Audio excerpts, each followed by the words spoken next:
telah menceritakan kepada kami, Abu Al-Yaman Al-Hakam bin Nafi, dia berkata, telah mengabarkan kepada kami, Syuaib, dari Az-Zuhri, telah mengabarkan kepadaku, Ubaidullah bin Abdullah bin Utbah bin Mas'ud, bahwa Abdullah bin Abbas telah mengabarkan kepadanya bahwa Abu Sufyan bin Harb telah mengabarkan kepadanya bahwa Heralikus menerima rombongan dagang Quraisy yang sedang mengadakan ekspedisi dagang ke negeri Syam pada saat berlakunya perjanjian antara Nabi Shallallahu Alaihi Wasallam dengan Abu Sufyan dan orang-orang kafir Quraisy.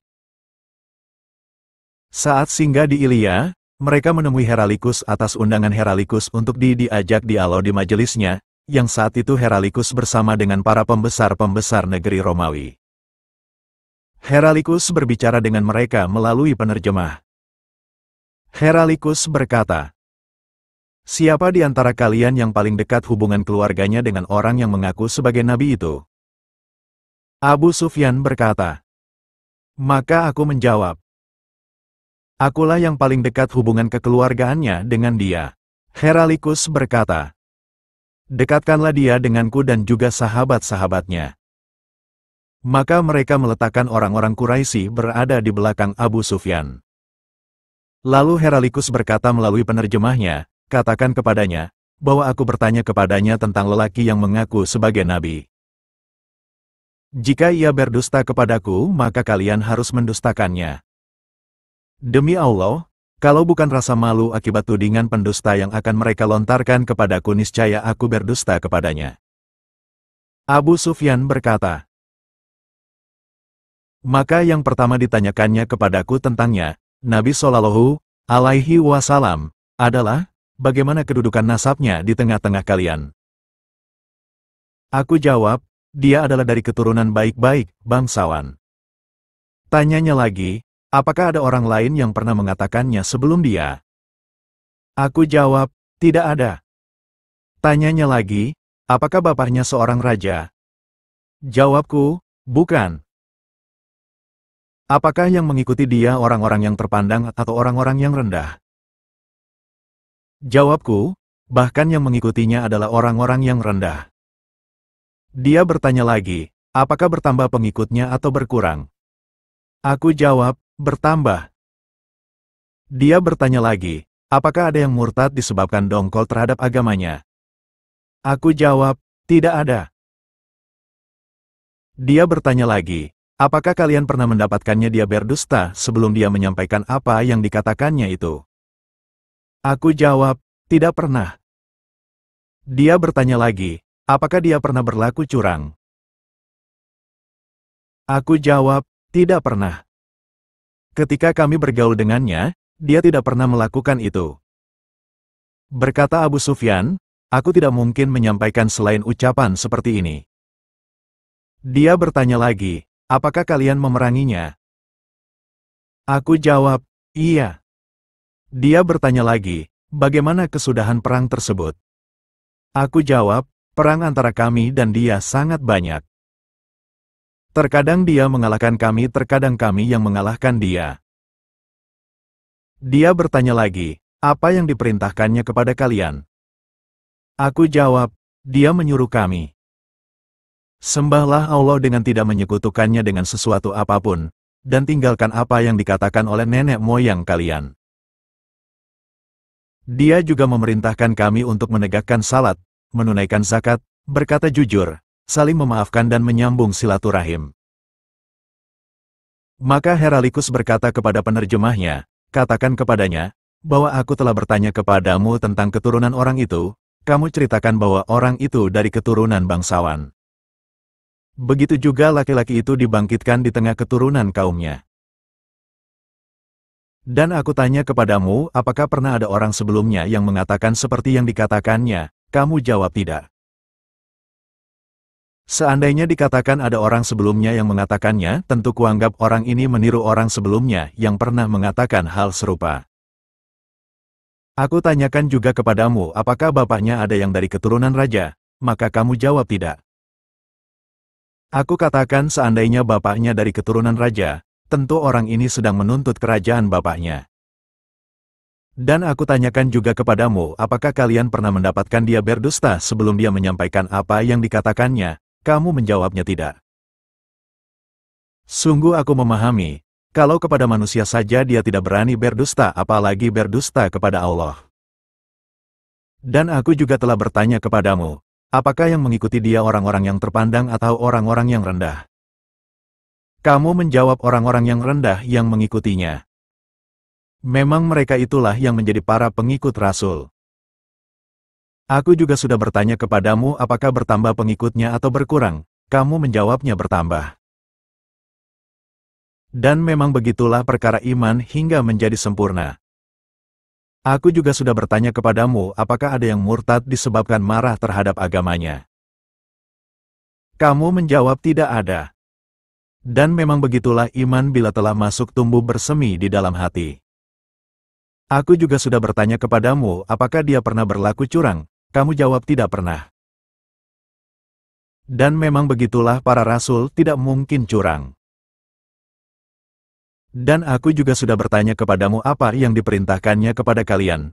Kamu jawab dia memerintahkan kalian untuk menyembah Allah dengan tidak menyekutukannya dengan sesuatu apapun, dan melarang kalian menyembah berhala.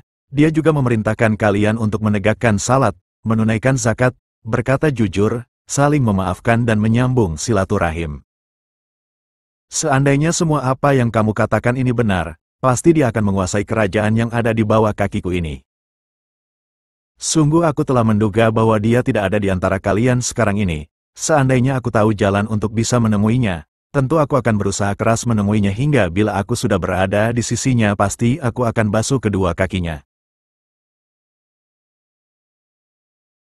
Kemudian Heralikus meminta surat Rasulullah Shallallahu Alaihi Wasallam yang dibawa oleh Dihyah untuk para penguasa negeri Basrah, maka diberikannya surat itu kepada Heralikus, maka dibacanya dan isinya berbunyi, Bismillahirrahmanirrahim.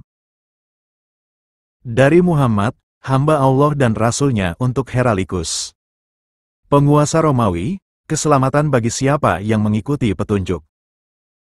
Kemudian daripada itu, aku mengajakmu dengan seruan Islam. Masuk Islamlah kamu, maka kamu akan selamat, Allah akan memberi pahala kepadamu 2 kali. Namun jika kamu berpaling, maka kamu menanggung dosa rakyat kamu, dan, hai ahli kitab, marilah, berpegang, kepada suatu kalimat, ketetapan, yang tidak ada perselisihan antara kami dan kamu, bahwa tidak kita sembah kecuali Allah dan tidak kita persekutukan dia dengan sesuatu pun dan tidak, pula, sebagian kita menjadikan sebagian yang lain sebagai Rab selain Allah. Jika mereka berpaling, maka katakanlah kepada mereka, saksikanlah, bahwa kami adalah orang-orang yang berserah diri kepada Allah. Abu Sufyan menuturkan, setelah Heralikus menyampaikan apa yang dikatakannya dan selesai membaca surat tersebut, terjadilah hiruk-pikuk dan suara-suara ribut, sehingga mengusir kami. Aku berkata kepada teman-temanku setelah kami diusir keluar. Sungguh dia telah diajak kepada urusan anak Abu Kabsyah. Heralikus mengkhawatirkan kerajaan Romawi. Pada masa itu pun aku juga khawatir bahwa Muhammad akan berjaya, sampai akhirnya, perasaan itu hilang setelah Allah memasukkan aku ke dalam Islam. Dan adalah Ibnu An-Nazur, seorang pembesar Ilya, dan Heralikus adalah seorang uskup agama Nasrani. Dia menceritakan bahwa pada suatu hari ketika Heralikus mengunjungi Ilya, dia sangat gelisah, berkata sebagian komandan perangnya, sungguh kami mengingkari keadaanmu. Selanjutnya kata Ibnu Nazhur, Heralikus adalah seorang ahli nujum yang selalu memperhatikan perjalanan bintang-bintang. Dia pernah menjawab pertanyaan para pendeta yang bertanya kepadanya. Pada suatu malam ketika saya mengamati perjalanan bintang-bintang, saya melihat Raja Khitan telah lahir, siapakah di antara umat ini yang di Khitan? Jawab para pendeta. Yang berkhitan hanyalah orang-orang Yahudi, janganlah Anda risau karena orang-orang Yahudi itu. Perintahkan saja ke seluruh negeri dalam kerajaan Anda, supaya orang-orang Yahudi di negeri tersebut dibunuh. Ketika itu dihadapkan kepada Heralikus seorang utusan Raja Bani Ghassan untuk menceritakan perihal Rasulullah Shallallahu Alaihi Wasallam. Setelah orang itu selesai bercerita, lalu Heralikus memerintahkan agar dia diperiksa, apakah dia berkhitan ataukah tidak. Seusai diperiksa, ternyata memang dia berkhitam. Lalu diberitahukan orang kepada Heralikus. Heralikus bertanya kepada orang tersebut tentang orang-orang Arab yang lainnya, dikhitankah mereka ataukah tidak? Dia menjawab, orang Arab itu dikhitan semuanya. Heralikus berkata, inilah Raja Umat, sesungguhnya dia telah terlahir. Kemudian Heralisu berkirim surat kepada seorang sahabatnya di Roma yang ilmunya setaraf dengan Heralisu, untuk menceritakan perihal kelahiran Nabi Muhammad Shallallahu Alaihi Wasallam. Sementara itu, ia meneruskan perjalanannya ke negeri Himsyah, tetapi sebelum tiba di Himsyah, balasan surat dari sahabatnya itu telah tiba terlebih dahulu. Sahabatnya itu menyetujui pendapat Heralikus bahwa Muhammad telah lahir dan bahwa beliau memang seorang nabi. Heralikus lalu mengundang para pembesar Roma supaya datang ke tempatnya di Himsyah. Setelah semuanya hadir dalam majlisnya, Heralikus memerintahkan supaya mengunci semua pintu. Kemudian dia berkata, wahai bangsa Rum, maukah Anda semua beroleh kemenangan dan kemajuan yang gilang gemilang, sedangkan kerajaan tetap utuh di tangan kita? Kalau mau, akuilah Muhammad sebagai nabi. Mendengar ucapan itu, mereka lari bagaikan keledai liar, padahal semua pintu telah terkunci. Melihat keadaan yang demikian, Heralikus jadi putus harapan yang mereka akan beriman, percaya kepada kenabian Muhammad. Lalu diperintahkannya semuanya untuk kembali ke tempatnya masing-masing seraya berkata, sesungguhnya saya mengucapkan perkataan saya tadi hanyalah sekedar menguji keteguhan hati Anda semua. Kini saya telah melihat keteguhan itu. Lalu mereka sujud di hadapan Heralikus dan mereka senang kepadanya. Demikianlah akhir kisah Heralikus. Telah diriwayatkan oleh Sholih bin Kaisan dan Yunus dan Mamar dari Az-Zuhri.